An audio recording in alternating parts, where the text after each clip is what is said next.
আসসালামু আলাইকুম, কেমন আছেন সবাই? চলে এলাম আবার নতুন একটি ভিডিও নিয়ে। আপনারা দেখতে পাচ্ছেন হাটের ভিতরে ভিডিও। এই গরুটি আমরা কিনেছি রোজার ঈদের পরে। এই গরুটি আমাদের কিনা কোনোই কথা ছিল না, কিন্তু আমাদের কিনতে বাধ্য হয়েছে, কারণ আমরা রোজার ঈদে আমাদের সকল গরুগুলো বিক্রি করে দেওয়ার পরে আমাদের নিজেদের কুরবানি গরুটি একা হয়ে যাওয়ার কারণে ও একবারে খাওয়া দাওয়া একবারে বন্ধ করে দেওয়ার কারণে আমাদের এই গরুটি কিনতে হয়েছে। কিন্তু বর্তমান সময়ে গরুর হাটের যে দাম, এই সময় গরু কিনে কোনোভাবে লাভ করা সম্ভব নয়। তারপরে আমাদের বাধ্য হয়ে কিনতে হয়েছে, কারণ আমাদের কুরবানি গরুটি যদি না খায় তাহলে আমাদের অনেক সমস্যার সম্মুখীন হতে হবে। যত লসই হোক, এটা আমরা কোনো লাভের উদ্দেশ্যেই কিনিনি, আমরা জাস্ট আমাদের সমস্যার সমাধান করার জন্য গরুটি কেনা হয়েছিল। আর গরুটির কালার ছিল একবারে লাল। আমরা এই গরুটি কিনেছিলাম 1,35,000 টাকা দিয়ে।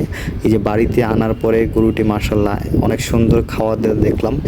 আমাদের বাড়িতে আমাদের খামারে আনার পরে খাওয়ান মানে তার সামনে খাবার দেওয়ার সাথে সাথে সে এক চুমুকে খাবার শেষ করে দিয়েছে। এখন দেখা যাক মাত্র 2 মাসে কতটুকু ফিডব্যাক আসে।